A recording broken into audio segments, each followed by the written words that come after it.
American Imperialism by Kaitlyn and Natalie. The Boxer Rebellion was led by Chinese rebels who practiced martial arts and targeted people coming into China, who they called foreign devils. America got involved and sent over 20,000 troops to stop the rebellion. In the end, the rebels lost, and the Europeans made China pay for all the damages. In response to the Boxer Rebellion, the open door policy was created by Secretary of State Hay. The idea was that there would be no colonies in China, and so there would be free trade. In response, America gave out scholarships to Chinese to study in America.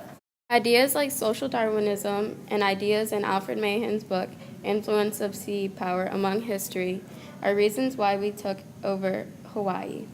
We overthrew Queen Liliuokalani and established naval bases in Hawaii. Eventually, Hawaii was annexed by President McKinley in 1898. The Spanish-American War was started by José Martí, a Cuban rebel who demanded independence from Spain. In 1989, the Journal published the Dillon Letter, which called McKinley a weak and stupid politician. This angered many Americans. The USS Maine was blown up by supposedly a Spanish naval ship. This angered many Americans and sparked yellow journalism.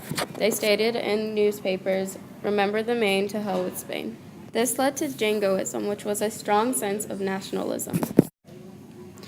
In the end, America won the Spanish-American War, and both countries signed the Treaty of Paris.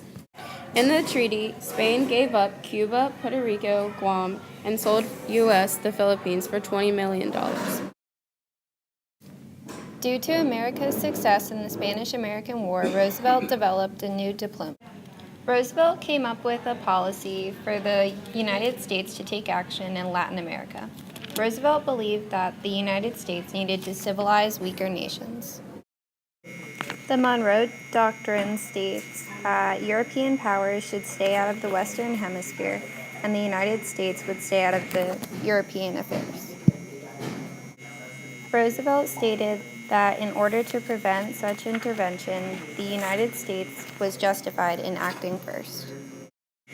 In 1903, the United States government bought the Panama route for $40 million. The United States needed the consent of the Colombian government before they could start building because Panama was part of independent Colombia. Roosevelt sent warships to waters off Panama to support a Panamanian rebellion against Colombia. These actions convinced Colombians not to suppress the uprising. Panama declared independence from Colombia.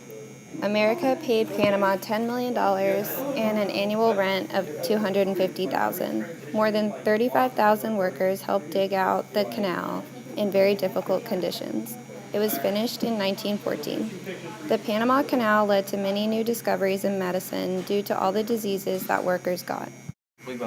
Woodrow Wilson wanted to change the U.S. foreign policy. He stated the United States would never again seek one additional foot of territory by conquest, but would instead work to promote human rights, national integrity, and opportunity.